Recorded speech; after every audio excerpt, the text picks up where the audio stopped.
Sorry if my voice sounds a bit funny today, guys. If that's the case, it's just because I'm feeling a little hoarse. Nice impromptu Clownderwood style joke there. I hope you appreciated that. It's I don't know how. It looks like something may have gone wrong in here. I'm not sure he was supposed to be able to get out or not, but I'm assuming that he belongs in here anyway. So stay. I think that's told him. Anyway, back to what we were doing. Hey guys, welcome back to Decidedly Vanilla. And when we left off, I was working on the slime farm, I believe. Yeah, I think I was working on the slime farm. And I was going to continue to work on that off camera and get that all kind of finished off and looking great. I have spectacularly failed to do that. I've done a bit of work on the outside. I just put some stone down and made the water look all nice and everything, and yeah, it's a bit nicer, but that's basically all I've done, is laid a few blocks out here.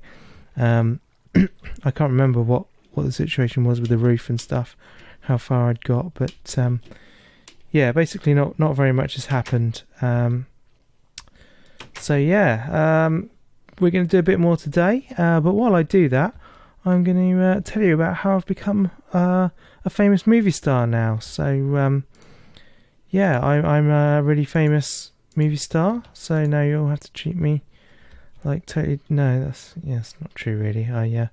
I'm not a famous movie star. I did, however, have the privilege last Saturday, whilst you guys were watching my video that came out last week. I was actually on the train, I guess, at that point, on Saturday evening, coming home from a day spent on a movie set. And by movie set, I mean a British indie film that maybe 10 people might buy on DVD one day. And yeah, I last year, I think it was, year before last, across into last year, so I think it was like November 2013 into the beginning of 2014, I actually took a filmmaking course at Brighton Film School,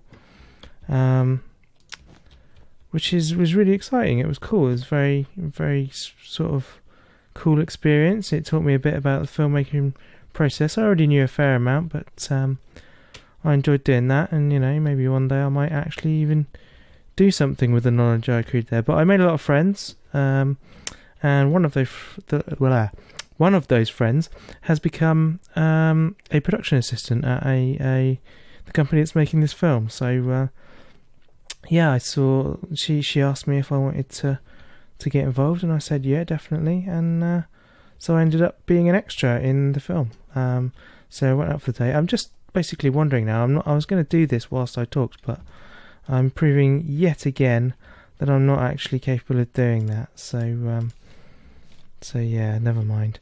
Let's put 2 of those in there. At some point we're going to charge for these, but I haven't figured out what they're worth or what I'm going to do or anything. So for the time being, we'll put those in the frames. We'll think up some good things to call them and how to price them and stuff, and then we'll put them back with labels on and stuff. But yeah, I think that's kind of pretty much it here. I need some wood, don't I, so that I can make a trapdoor to keep the next Brian in. But anyway, yes, so I was an extra in this film. I got to be in 2 scenes. They filmed 3 during the day, and as I expected, basically being an extra is pretty boring work, to be honest. You do spend a lot of the day just kind of sitting about waiting for stuff to happen, whilst they prepare the actors and the sets and stuff. And like I say, this was only like a small scale indie film, so it wasn't massive budget. We didn't have huge sets or anything. The day I was there, we were filming in a like an old house.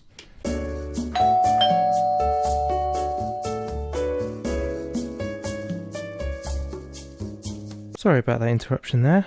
That was Clownderwood's mum at the door, returning sewing machine she borrowed from my wife. So that was unscheduled interruption. But anyway, back to wherever I was. I think I was telling you about the film. We were in an old house rather than like a big set or anything. But so there wasn't a whole lot of setting up they had to do. There was just like lights, and they had this big sort of camera rig. It's really cool. The cameraman had this, instead of the normal kind of Steadicam system, he had this kind of exoskeleton thing. So it's kind of like watching Matt Damon in that film with whatever it was, Jodie, what's her name, Foster. I can't even remember the name of the film now, but yeah, you know the one I'm talking about. So yeah, he had this exoskeleton on. They just kind of loaded the camera on him, and yeah, it was cool to watch. So that was very cool. But yeah, I was quite prominent in two scenes. In one scene, the what am I doing here? I have literally no idea what I'm doing. That does a thing. Oh, I think I know. Is it that way? Yeah, there we go. That's what I was after. Yeah, the stars come into the wake of a funeral. They come into the room where everyone's having drinks and stuff, and have a bit of a chinwag in there.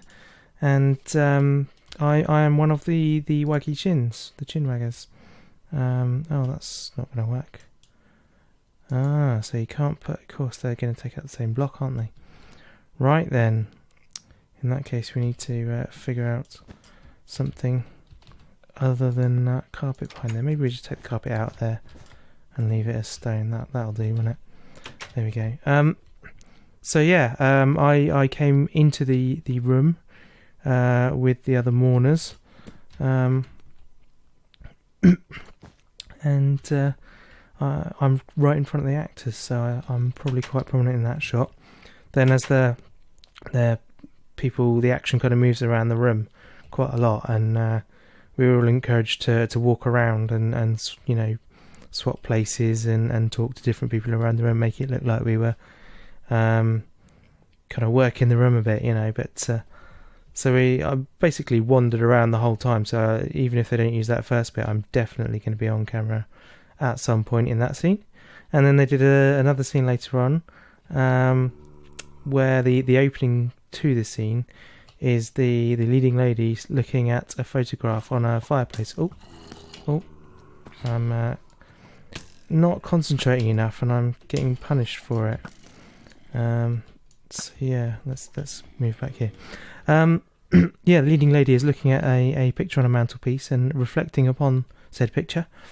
And yeah, so the camera starts by looking at the picture, and then it pans across to her looking at it. So if this is the picture here on the mantelpiece, and she stood there looking across at it that way, the camera looks at the picture there, and then it goes, ooh, there she is.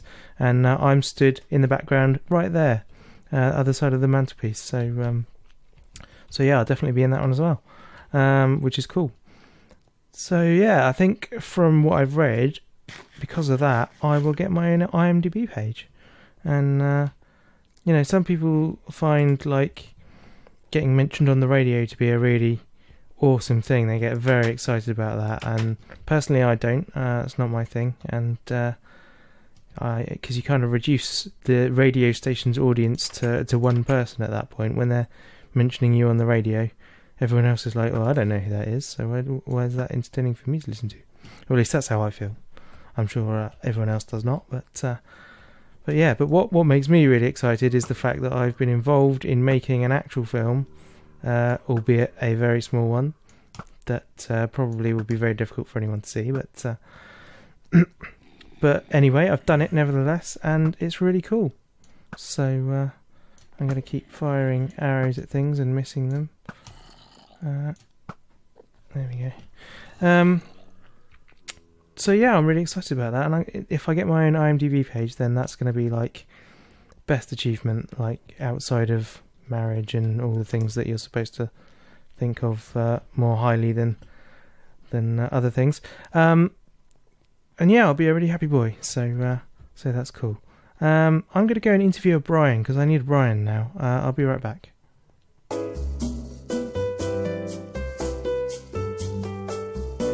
So there we go. We have a Brian in place, hired. Welcome, Brian. I hope you get on well as manager of the slime store.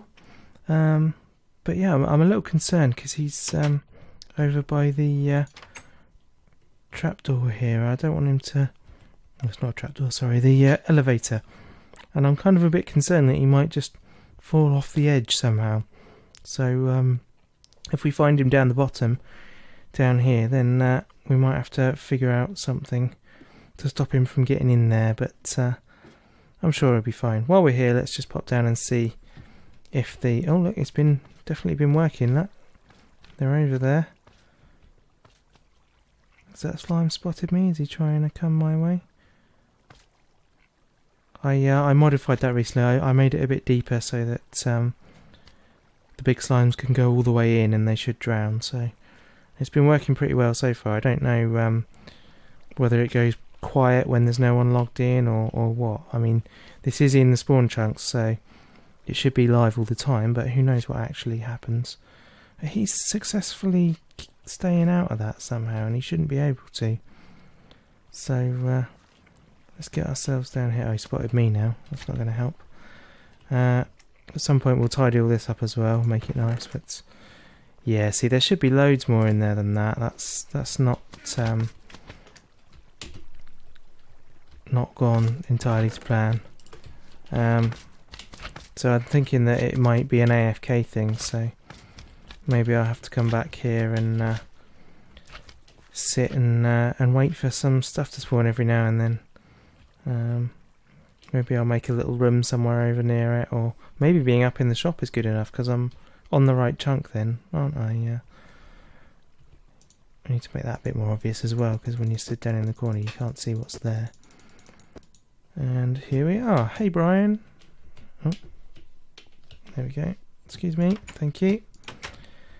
Right. Speaking of Brian's, I heard a rumour that... well, not a rumour, it was an anonymous tip actually. I got an anonymous tip that the missing Brian from Customs was actually not like dead or anything. He was like, he'd been seen over this way, so I was told to come and sniff around near the Shire. So yeah, that's what I'm here to do. I'm just... Cows, chickens, everything looks normal over here. Pigs, more chickens. There's a lot of chickens around here, isn't there? Yeah, so I don't know quite what the deal is. Oh, what's this? This is a bit sinister. They told me that Brian was okay, and I'm a little bit worried about this now. I just follow the trail. This is very strange.